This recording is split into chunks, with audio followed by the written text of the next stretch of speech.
to talk to you about life. And it's just too difficult to be alive, isn't it? And try to function.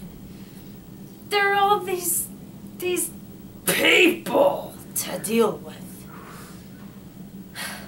I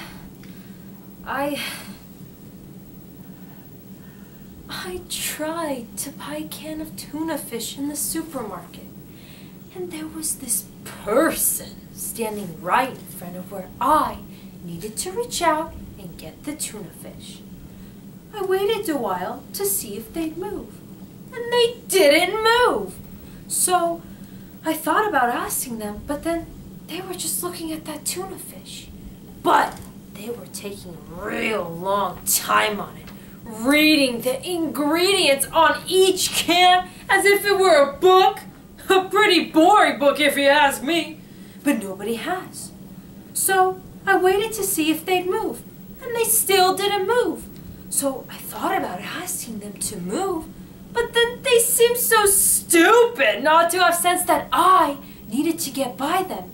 So then I had this awful fear that it would do no good. Oh, no good at all to ask them.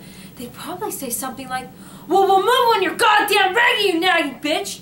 And then what would I do? So then I started to cry out of frustration, but quietly, as to not disturb anyone. And even though I was softly sobbing, this stupid person didn't grasp that I needed to get by them. So then I grabbed my fist and I brought it real down hard on his head and I said, "Would you kindly move, asshole?" And the person fell right to the ground and was totally startled. And then some child nearby started to cry, and then I was still crying, and then I couldn't imagine making any use of the tuna fish now.